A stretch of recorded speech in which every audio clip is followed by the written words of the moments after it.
Dumping yard నీళ్ల వల్ల ప్రధాన రహదారి పెద్ద గుంతలుగా ఏర్పడింది.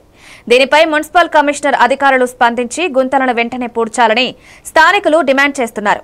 ఏదైనా నష్టం జరిగితే పూర్తి బాధ్యత అధికారులే వహించాల్సి ఉంటుందన్నారు. బాలాజీ నుంచి తిమ్మాయిపల్లి సిఆర్పిఎఫ్ మల్కారం పోయే ప్రధాన రహదారి ఇప్పుడు ఎప్పుడు డంపింగ్ యార్డ్ వల్ల వర్షాకాలం వచ్చిందంటే చాలా ఘోరంగా తయారవుతాడు. ఘోరంగా గుంతలు ఉంటాయి. ఇక్కడ నైట్ పూట లైట్ కూడా ఉండదు. 24 గంటలు చెత్త బండ్లు ఘోరంగా తిరుగుతాయి 24 గంటలు. నేను లాస్ట్ టైం మేము ఇట్లా రోడ్ వీకేం పోతుంటే ఇక్కడ పెద్ద 2 గుంతలు పడితే నేను డ్రమ్ము తీసిపెట్టి చెప్పినా కూడా ఈ డంపింగ్ యాజమానికి మరి జవహర్ మున్సిపల్ కార్పొరేషన్కి ఇక్కడ చాలా పెద్ద గుంత పడ్డది, దీన్ని పూడ్చమని చెప్తే 4-5 రోజులకు పూడ్చలేరు.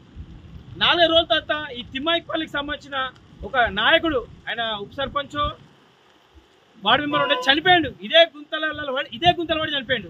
దాని తర్వాత డంపింగ్ యాజమాన్యం ఏం చేశారు? నాకు ప్రాణం పోయినాక దయచేసి ఇప్పుడు కూడా చెప్తున్నా, సేమ్ వర్షాకాలం వచ్చింది, ఘోరంగా గుంతలు పడ్డాయి. మళ్ళా రాత్రిపూట తెలియకుండా వస్తే మాత్రం, ఫ్యామిలీతో వస్తే మాత్రం గుంతలు పడతారు, ప్రాణాలు పోయే అవకాశం ఉంది. కాబట్టి ఇమీడియట్గా ఈ గుంతలు పూడ్చాలని చెప్పేసి